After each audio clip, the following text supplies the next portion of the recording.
फिर से जीवंत किया गया और सब लोगों के मन में और हृदय में ये चीज़ उत्सुकतापूर्वक लोग इस चीज़ को देख रहे हैं। और इसमें जितने भी लोग कलाकार हैं बिहार के, वो सभी लोग अपना अपना अभिनय किए हैं। उन लोगों को बहुत बहुत बधाई और बहुत धन्यवाद। सत्याग्रह जो फिल्म बनी है, अस्थाना जी ने जिसको बनाया डायरेक्टर के रूप में, ये चंपारण में जो अंग्रेज़ों का अत्याचार हुआ और गांधी जी का जो चंपारण आगमन हुआ, और पुराने चंपारण मतलब कि और आज के चंपारण, पुराना परिवेश और आज का परिवेश, इस दोनों में बहुत ही अंतर हो चुका है। जिस समय देश गुलाम था, उस समय का परिवेश, जिस समय गांधी जी और बाकी लोग लड़कर इस देश को आज़ाद कराए, वो सभी लोग उस चीज़ को भूल चुके हैं। कितना बलिदान और कितना परिश्रम और हमारे पूर्वजों के द्वारा जो बलिदान दिया गया, आज का जनरेशन है उसको भूल गया है। ये कम से कम उस चीज़ को याद दिलाकर,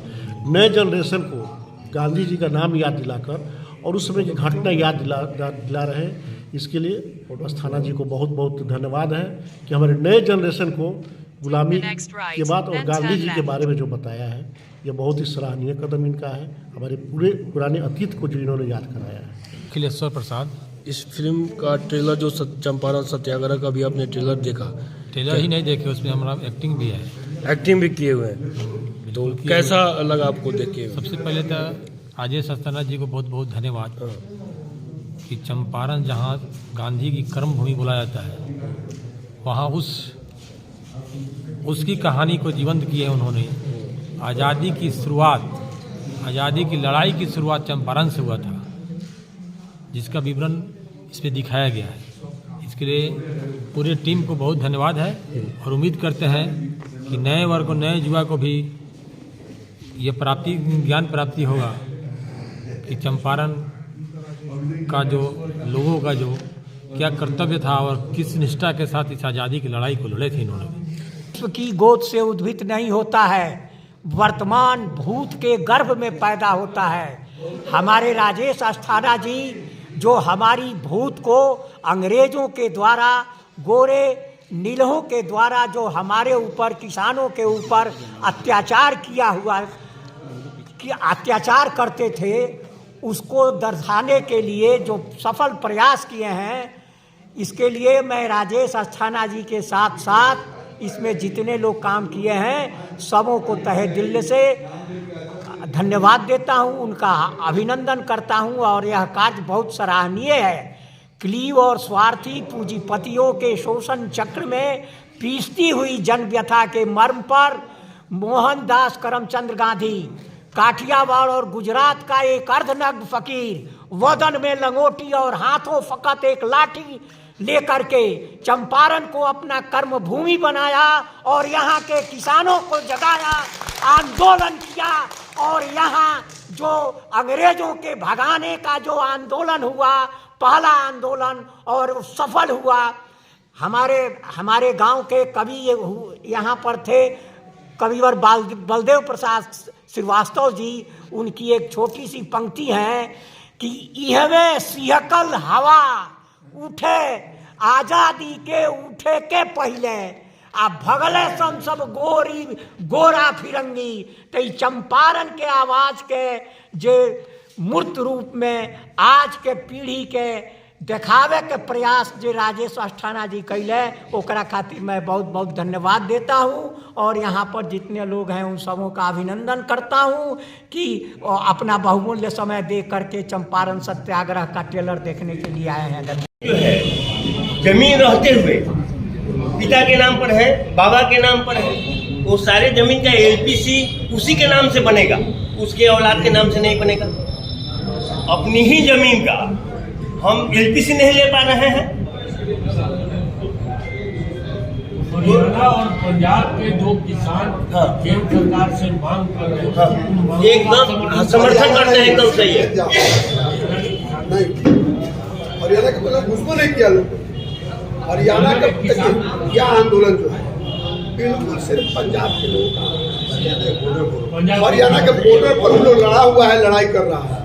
5 ये समस्या पूरे देश के किसानों की है। 2000 थोड़ा बोल रहे थे, समस्या है इसलिए मैं कह रहा हूँ राजनीति कि एक मांग के लिए यह आंदोलन की शुरुआत की गई। उसमें एक मांग, 3 जो कानून बनाए गए हैं केंद्र सरकार के द्वारा किसानों के लिए, उसे रद्द किया। उसी के लिए आंदोलन की शुरुआत की। लंबा आंदोलन बहुत लंबा, सरकार को झुकना पड़ा। हाँ, सरकार को झुकना पड़ा। 3 कानून वापस ले लिया, आंदोलन भी वापस हो गया, लेकिन फिर से शुरुआत हो गई। उसमें रोज नए मांग फेंटे जा रहे हैं, रोज नए मांग फेंटे जा रहे हैं। यानी आप मान रहे हैं कि पंजाब के जो किसान हैं, किसानों के नाम पे राजनीति कर रहे हैं? जी, राजनीतिक दल के लोग इसमें घुसे हुए हैं और यह आम आदमी पार्टी के द्वारा प्रायोजित आंदोलन है। और इन लोगों का यह मकसद है कि हम लोग दिल्ली पहुंचे और दिल्ली को ट्रैक्टर से पाट करके उसको बंद कर दें, दिल्ली को पैरालाइज कर दें, ताकि देश का विकास हो। यानी इस मुद्दे पर आप केंद्र सरकार के साथ में हैं? केंद्र सरकार के भी साथ में हम हैं, चाहे नहीं है। हाँ। लेकिन जिस मुद्दा को लेकर ये लोग आंदोलन किसान कर रहे मुद्दा गलत हैं, है। वह मुद्दा गलत है और यह नियत गलत है। मुद्दा उसमें बहुत सही है, मुद्दा सब गलत नहीं हो सकता, बहुत मुद्दा बहुत सही है, लेकिन नियत सही नहीं है। नियत देश के विकास को अवरुद्ध करना है, देश को बदनाम करना है, देश की प्रतिष्ठा को गिराना है, जो बहुत बड़ा अपराध है। अगर सरकार मान लेती है तो आप बताइए, निर्वाचन आयोग की रिपोर्ट क्या है? समर्थन एक मिनट उसका है कि उसके जमीन का किराया जोड़ना है, लागत जोड़ना है, मजदूर जो लगता है उसका जोड़ना है, उसके बाद रेट फिक्स करना है। जो किसान अभी देखिए, मैं बताता हूँ, आपको नहीं पता होगा आप लोगों को, ये स्वामीनाथन आयोग की हल्ला चारों तरफ हो रहा है। स्वामीनाथन आयोग का सिफारिश को लागू किया जाए, वह 6000 पेज का रिपोर्ट है। स्वामीनाथन इस देश के सबसे पहले जिनको राष्ट्रपति भारत रत्न मिला है, यह देश के पहले वैज्ञानिक थे, कृषि वैज्ञानिक, जिन्होंने हरित क्रांति की शुरुआत की। और उन्होंने जब अटल बिहारी वाजपेयी की सरकार बनी केंद्र में, तो उन्होंने एक आयोग का गठन किया किसानों के हित में, और उन्हीं की अध्यक्षता में स्वामीनाथन की अध्यक्षता में किसान आयोग का गठन किया। और उन्होंने पूरा इसका अध्ययन किया, जो किसान के वैज्ञानिक थे, और उन्होंने 6000 पेज का अपना रिपोर्ट सबमिट किया 2006 और अंत में 6